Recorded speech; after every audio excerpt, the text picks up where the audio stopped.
সম্পর্ক ছিন্ন করে। এই আত্মীয়তা সম্পর্ক ছিন্ন করা যাবে না, মানুষের হক মেরে খাওয়া যাবে না। যখন বলে হক সম্পর্কে তুমি কেমন ওয়াকিফাল ছিলে, ওই বান্দা ডাক দিয়ে বলবে আল্লাহ আমি জানি না কারো হক মেরা খাই নাই, আমি জানি আমি যদি হক মেরা খাই বান্দা মাফ না করলে তুমি আমারে মাফ করতা না, এই জন্য আমি চুল পরিমাণ হিসাব নিকাশ যাইও আমি তোমার ডরাইছি তোমার ডরাইয়া মানুষের হক নষ্ট করি নাই। আজকে তো চাচা মারা গেলে, ভাই মারা গেলে বাতিদার সঙ্গে চাচা নাফরমানি করে, আছে না নাই বলেন? আরে ভাই মারা গেলে বাতিদার সম্পদ আত্মসাৎ করে খাই, কথা কোন ঠিক কি রাখুন?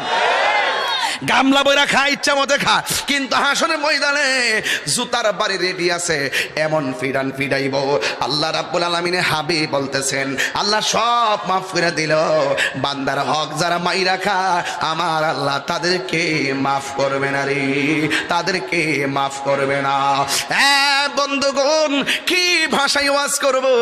1 নম্বর হলো ঈমান, 2 নম্বর হলো ওযু, 3 নম্বর হলো নামাজ, 4 নম্বর হলো হজ, 5 নম্বর হলো দান, 6 নম্বর কি রে বাবা? 6 নম্বর হলো হক, 5 নম্বর হলো হক, 6 নম্বর হলো দান। জোরে কোন আল্লাহু আকবার। তুমি কোন কারণে দান করছো? মানুষ তোমার দানবীর কইব, এর লাগেনে তুমি দান করছো? কয় না না না না, আল্লাহ তোমার দেওয়া সম্পদ তোমাকে রাজি খুশি করার জন্য আমি সব বিলাইয়া দিয়েছি। একটা কথা মনে রাখবেন, দান করলে ধন কমে না। জবানটা খুলে কোন দান করলে কি ধন কমে না, বাড়াইয়া দেওয়ার মালিককে।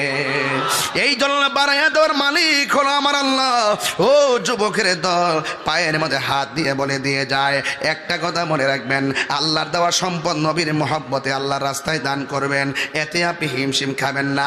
মনে রাখবেন যত বেশি দান করবেন আল্লাহ রাব্বুল আলামিন আপনার সম্মান বাড়াইয়া দিবে। এই জন্য যুবক ভাইয়েরা আমার, এই দান আমরা চাই কি চাই না? এরপরে 1 নম্বর গেল, 2 নম্বর গেল, 3 নম্বর গেল, 4 নম্বর গেল, 5 নম্বর গেল, 6 নম্বর গেল, 7 নম্বরটা বড় ডেঞ্জারাস। একটা হল আল্লাহ রাব্বুল আলামিন সেখানে বলবে আত্মীয়তার সম্পর্কে তুমি কি মনোযোগী ছিলে।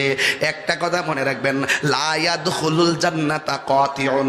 আল্লাহ রাব্বুল আলামিনের হাবিব বলেন আত্মীয়তা ছিন্নকারী জান্নাতে যাবে না। আজকে বিয়ে যখন দেওয়া হয়,